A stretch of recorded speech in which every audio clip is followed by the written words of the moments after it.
Good morning विद्यार्थियों, हम आनुवंशिकी चैप्टर का अध्ययन कर रहे थे। इस चैप्टर में हम आज मेंडल के द्वारा मटर के पौधे का चयन क्यों किया गया इसके कारणों के बारे में अध्ययन करेंगे।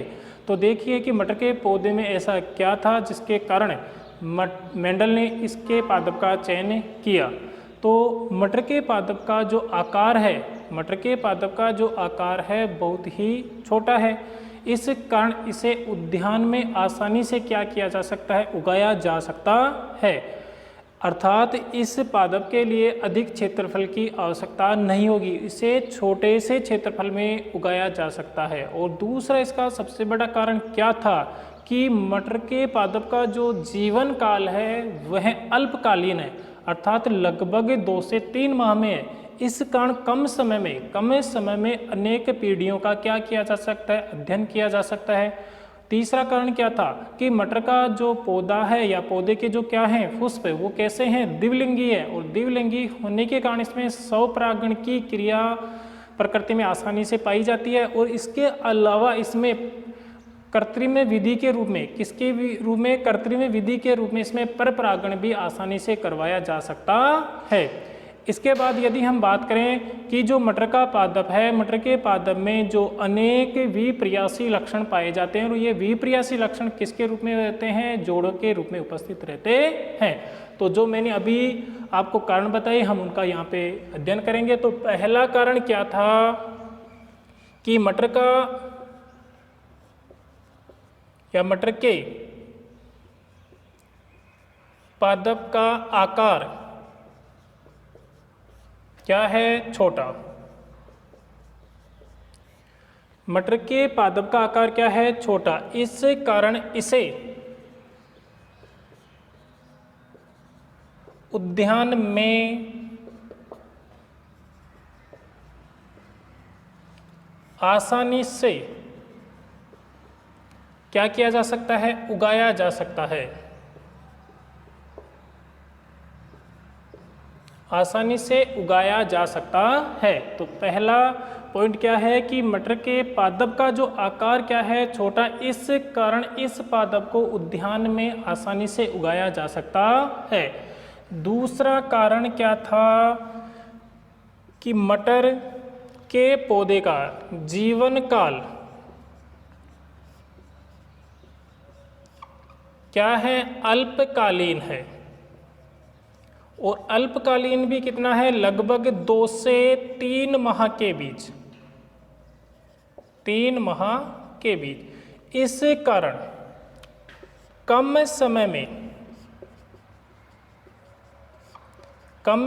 में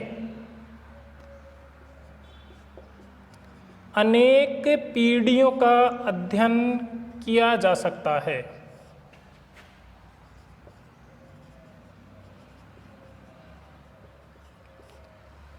तीसरा कारण क्या था, मटर के पुष्प कैसे हैं, द्विलिंगी है। जब द्विलिंगी है तो प्रकृति में इसमें क्या पाया जाता है, स्वपरागण। और चौथा पॉइंट हमारे पास क्या होगा कि कृत्रिम विधि से, कौन सी विधि से, कृत्रिम विधि से इसमें कौन सी क्रिया करवाई जा सकती है, परपरागण। परपरागण भी आसानी से करवाया जा सकता है। और लास्ट वाला पॉइंट की यदि हम बात करें इसमें 5वें पॉइंट की, तो मटर के पादप में अनेक विपर्यासी लक्षण जोड़ों के रूप में क्या रहते हैं, उपस्थित रहते हैं। किसके रूप में, जोड़ों के रूप में उपस्थित रहते हैं। कौन से लक्षण है, विपर्यासी लक्षण। तो इन कारणों की वजह से मेंडल ने अपने प्रयोग के लिए मटर के पौधे का क्या किया, चयन किया। तो पहला कारण क्या था, मटर के पादप का आकार क्या है, छोटा। इस कारण इसे उद्यान में क्या किया जा सकता है, आसानी से उगाया जा सकता है। अगला पॉइंट है जीवन काल किसका, मटर के पौधे का क्या है, अल्पकालीन। और लगभग कितना है, 2 से 3 माह के बीच का। तो इस कारण कम समय में अनेक पीढ़ियों का क्या किया जा सकता है, अध्ययन किया जा सकता है। तीसरा पॉइंट हमारे पास है कि मटर का जो पुष्प है वो कैसा है, द्विलिंगी है। जब द्विलिंगी है तो इसको प्रकृति में या इसमें प्रकृति में कौन सी क्रिया पाई जाती है, स्वपरागण की क्रिया पाई जाती है। यदि हम बात करें कि इसमें कृत्रिम विधि से परपरागण भी आसानी से करवाया जा सकता है। और अगली बात करें हम कि मटर के पौधे में अनेक विप्रयासी लक्षण जोड़ों के रूप में उपस्थित होते हैं। यदि हम बात करें कि ये विप्रयासी लक्षण का अर्थ क्या होगा, तो यहाँ पे हम कह सकते हैं कि विप्रयासी का मतलब होता है विपरीत लक्षण।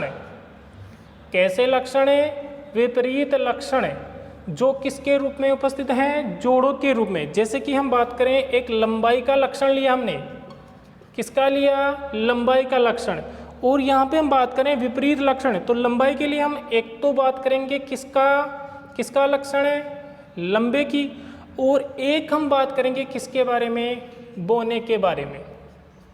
तो आप देखिए कि मटर के पौधे में क्या पाए जाते हैं, अनेक विप्रयासी लक्षण, वो भी किसके रूप में रहते हैं, जोड़ों के रूप में। और विप्रयासी का मतलब क्या है, यहाँ पे विपरीत लक्षण। यहाँ पे हमने एक लक्षण लिया कौन सा, लंबाई का, और इस लंबाई के लिए दो प्रकार के लक्षण हो गए, एक तो क्या हो गया लंबा और एक क्या हो गया बोना।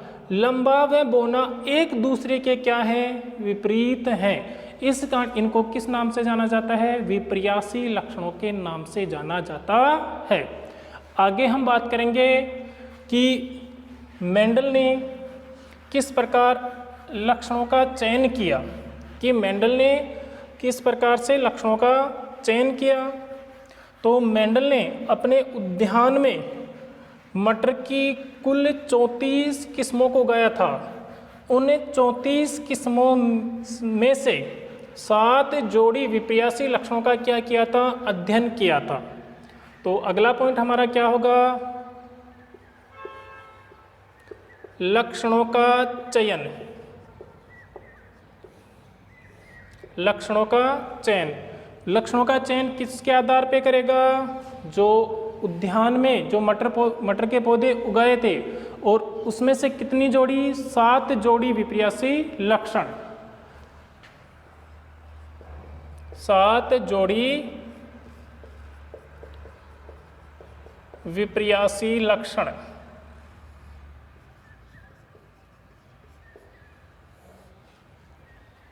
तो देखिए, यदि हम बात करें इनमें से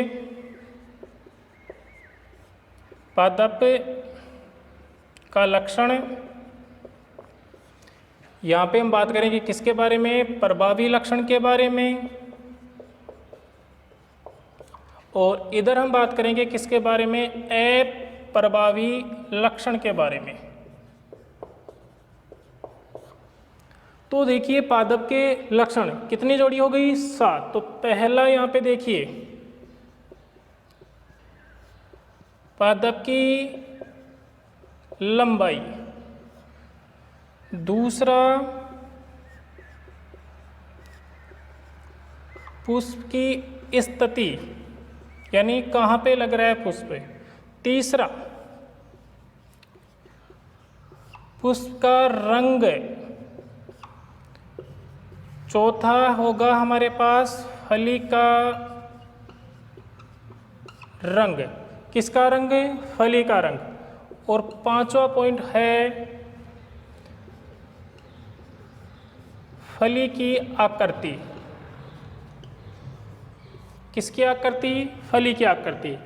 6ठा पॉइंट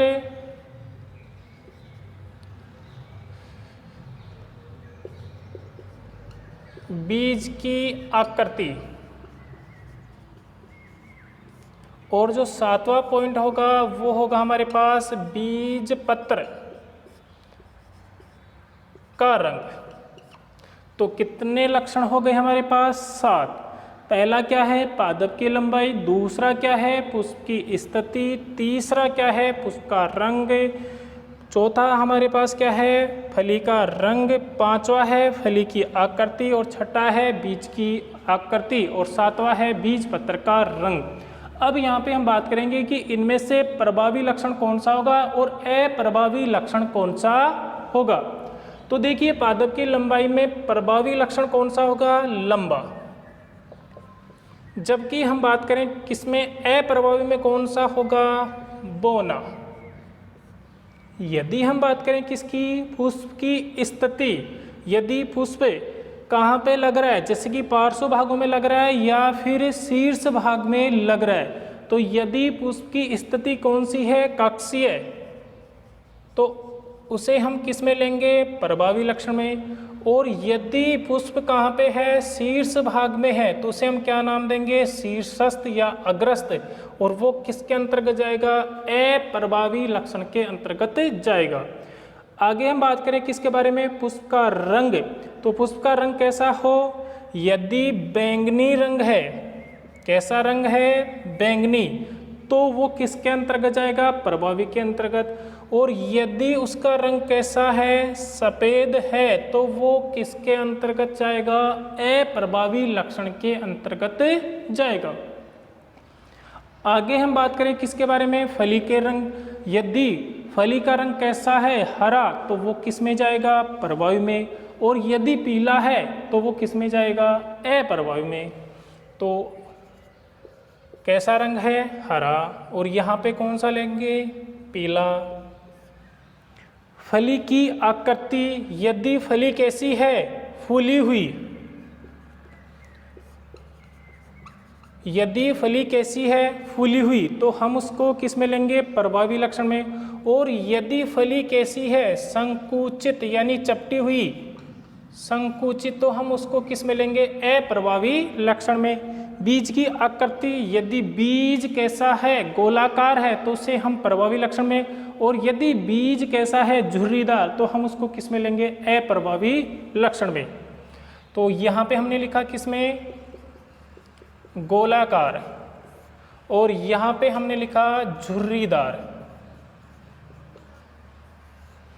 और बीज पत्र का रंग, यदि बीज पत्र का रंग कैसा है, पीला, तो हम उसको किस में लेंगे, प्रभावी लक्षण में। और यदि हरा है तो हम उसको किस में लेंगे, अप्रभावी लक्षण में। तो यहाँ पे हमने बात की किसके बारे में, पीला, और यहाँ पे हमने लिखा हरा। तो इस प्रकार से मेंडल ने अपने लक्षणों का क्या किया, चयन किया, और उसके या इनके आधार पे मेंडल ने अपनी आनुवंशिकता के नियमों का अध्ययन किया। तो अब हम आगे बात करेंगे आनुवंशिकता से या आनुवंशिकी से संबंधित कुछ परिभाषाएं। तो अगला टॉपिक क्या होगा, परिभाषाओं से संबंधित होगा।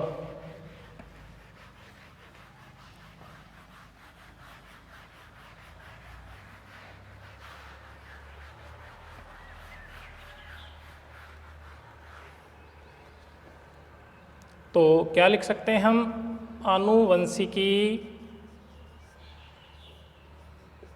शब्दावली, या फिर हम क्या बोल सकते हैं, परिभाषा। तो इनको हम थोड़ा विशेष ध्यान से पढ़ेंगे, क्योंकि जब परिभाषाएं हमें आसानी से समझ में आएंगी तो आगे वाले जो पाठ के टॉपिक हैं वो भी आसानी से समझ में आएंगे। यदि हम परिभाषाओं के अंतर्गत बात करें तो सबसे पहले हमारे पास परिभाषा आती है किसकी, जीन की। तो जीन क्या है, जीन आनुवंशिकी की क्या है, क्रियात्मक इकाई है जो किसी लक्षण की वंशागति व अभिव्यक्ति के लिए क्या है, उत्तरदायी है। जीन शब्द का सर्वप्रथम प्रयोग किसने किया था, जोहानसन ने किया था। जबकि जीन शब्द के स्थान पर मेंडल ने किस शब्द का प्रयोग किया, एलिमेंट शब्द का प्रयोग किया। तो मैंने क्या बताई परिभाषा कि जीन क्या है, आनुवंशिकी की क्या है, क्रियात्मक इकाई है जो किसी लक्षण की अभिव्यक्ति व वंशागति के लिए क्या है, जिम्मेदार है। तो देखिए परिभाषा क्या है जीन की।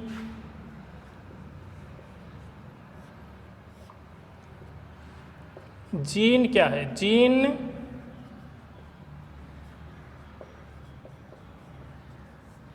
आनुवंशिकी की क्रियात्मक इकाई है जो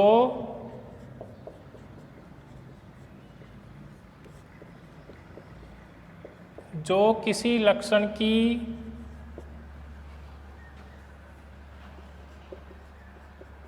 वंशागति व अभिव्यक्ति के लिए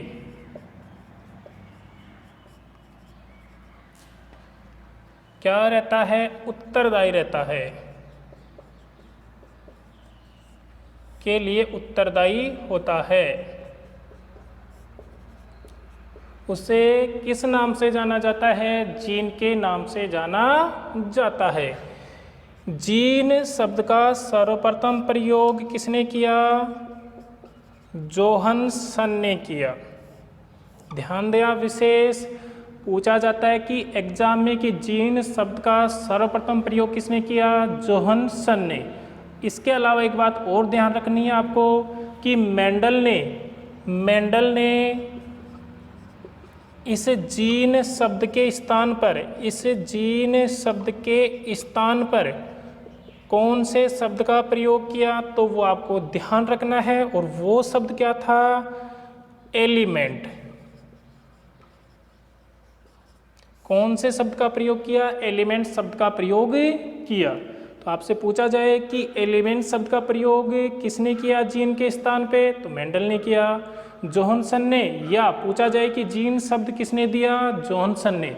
और ये हमने क्या पढ़ी, इसकी परिभाषा कि जीन आनुवंशिकी की क्या है, क्रियात्मक इकाई है जो किसी लक्षण की वंशागति व अभिव्यक्ति के लिए क्या है, उत्तरदायी होता है। इसके बाद हम बात करेंगे अगली परिभाषा, और वो अगली परिभाषा हमारे पास है युग्म विकल्पी।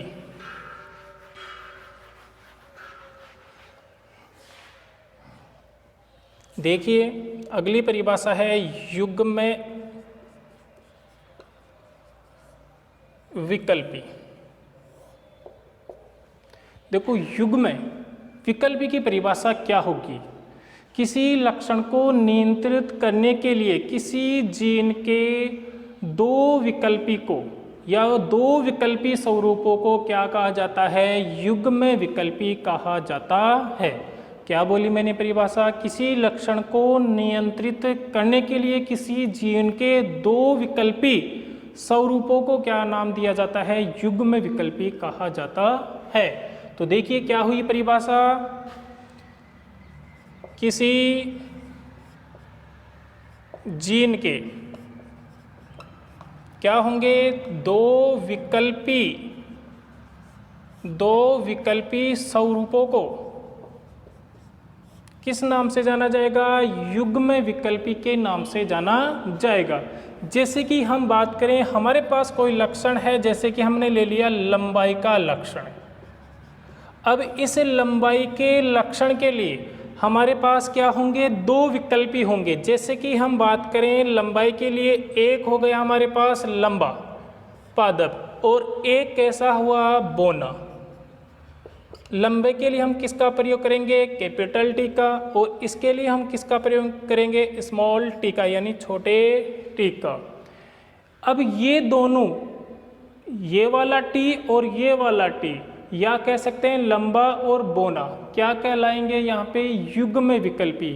क्यों, क्योंकि ये दो क्या है, विकल्पी, जो क्या कर रहे हैं, किसी लक्षण को क्या कर रहे हैं, नियंत्रित कर रहे हैं। तो क्या परिभाषा बनी हमारे पास, किसी जीन के दो विकल्पी स्वरूपों को किस नाम से जाना जाता है, युग्म विकल्पी के नाम से जाना जाता है। आगे हम बात करें किसकी परिभाषा, अगली परिभाषा है हमारे पास समयुग्मजी। और एक तरफ हम बात करें किसके बारे में, विषमयुग्मजी।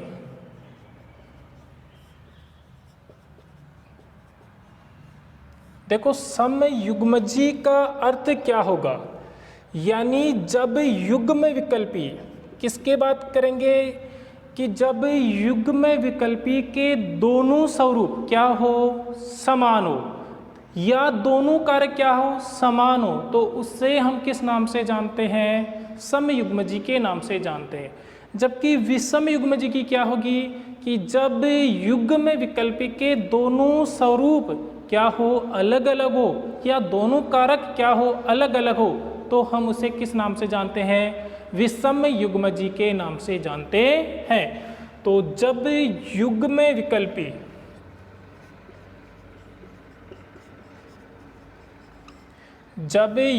विकल्पी के दोनों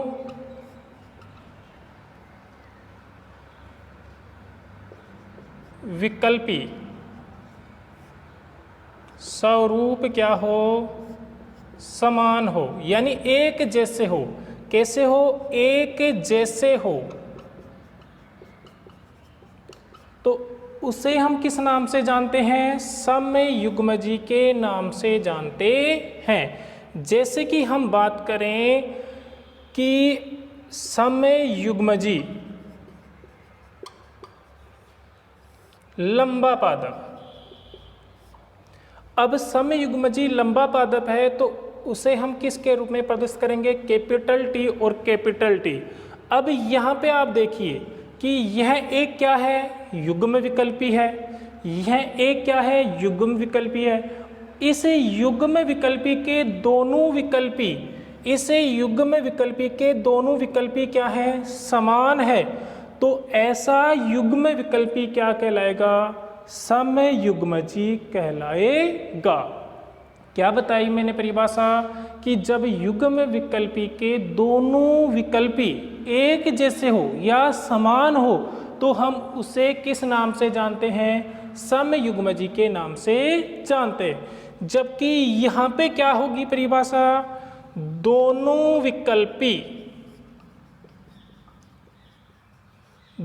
विकल्पी क्या हो? असमान हो या अलग अलग हो। क्या हो? अलग अलग हो। जैसे कि हम बात करें कैपिटल टी और स्मॉल टी, तो यहाँ पे ये क्या कहलाएगा? विषम युग्मजी। देखो ये क्या है?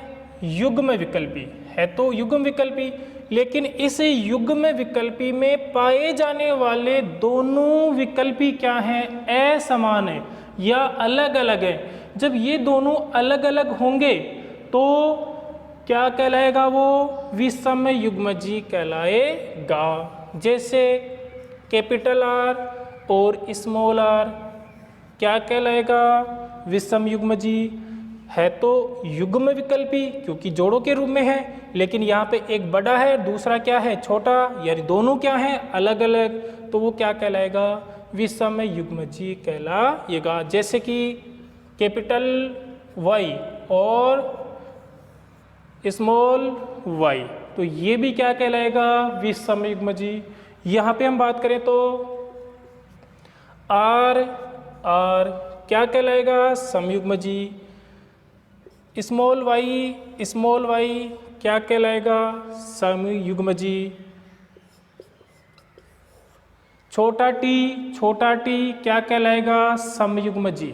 तो इस प्रकार से हम समयुग्मजी और विषम युग्मजी में क्या कर सकते हैं? अंतर कर सकते हैं कि जब युग्म विकल्पी के दोनों विकल्पी स्वरूप क्या हो? समान, तो हम उसे क्या कहते हैं? समयुग्मजी कहते हैं। और जब दोनों विकल्पी क्या हो? अलग अलग हो, तो हम उसे क्या कहते हैं? विषम युग्मजी कहते हैं। इसके बाद हम इसको उदाहरण के द्वारा भी बता सकते हैं। इसके बाद हम अगली जो परिभाषा है उसके बारे में बात करते हैं।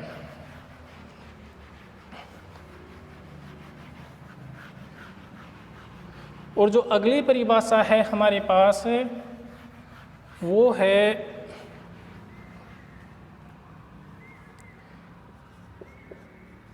लक्षण प्ररूप।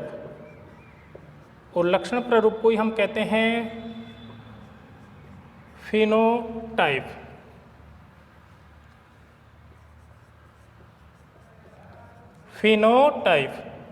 और दूसरी परिभाषा या दूसरा प्रकार हमारे पास होगा इसका, लक्षण की जगह आप क्या लिखेंगे? जीन प्ररूप। और फिनोटाइप की जगह क्या हो जाएगा? जीनोटाइप। तो हम इन दो परिभाषाओं के बारे में बात करेंगे। अंतर सहित लक्षण प्रारूप का अर्थ क्या होता है, जीन प्रारूप का अर्थ क्या होता है। तो किसी सजीव के बाह्य प्रतीति को या वे लक्षण जो भौतिक रूप से या बाह्य रूप से हमें दिखाई दे, उन्हें हम क्या कहते हैं, लक्षण प्रारूप के नाम से जानते हैं। तो किसी सजीव के या किसी सजीव की बाह्य प्रतीति या बाह्य लक्षण, किसी सजीव के बाह्य लक्षण या भौतिक स्वरूप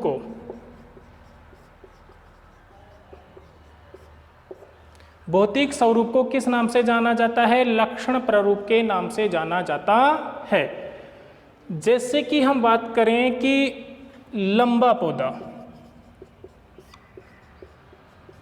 या लंबा पादप। अब देखो लंबा पादप एक तो क्या हो सकता है हमारे पास, शुद्ध लंबा, और एक क्या हो सकता है, अशुद्ध लंबा। एक तो क्या हो सकता है, शुद्ध लंबा, और एक क्या हो सकता है, अशुद्ध लंबा। शुद्ध लंबे के लिए हम किसका प्रयोग करेंगे, कैपिटल टी और कैपिटल टी का। अशुद्ध लंबे के लिए हम एक के बड़ा टी और एक क्या करेंगे, छोटा टी। अब देखो हम इसको बाह्य रूप से अगर देखेंगे तो हमें इसको किस रूप में बताना होगा कि ये कौन सा पादप है, लंबा पादप, और हम इसको किस अनुपात में लेंगे, लंबे पादप के अनुपात में लेंगे। और जब हम यानी हम शुद्ध और अशुद्ध के रूप में, या फिर हम कह सकते हैं शुद्ध की जगह समयुग्मजी और अशुद्ध की जगह हम क्या कह सकते हैं, विषमयुग्मजी। क्या कह सकते हैं, विषमयुग्मजी। देखो अभी इससे पहले मैंने परिभाषा बताई थी कि ये क्या है, समयुग्मजी, और ये क्या होगा, विषमयुग्मजी। कि जब हम समयुग्मजी और विषमयुग्मजी के आधार पर अनुपात नहीं दे तो वह किसका रूप लेगा, लक्षण प्रारूप का। यानी जो बाह्य रूप से ही दिखाई दे रहा है, जो बाह्य रूप से ही दिखाई दे रहा है, उसे हम किस नाम से जानते हैं, लक्षण प्रारूप के नाम से जानते हैं। जबकि यहाँ पे यदि हम बात करें, इसकी परिभाषा क्या होगी, किसी सजीव की आनुवंशिकी संगठन को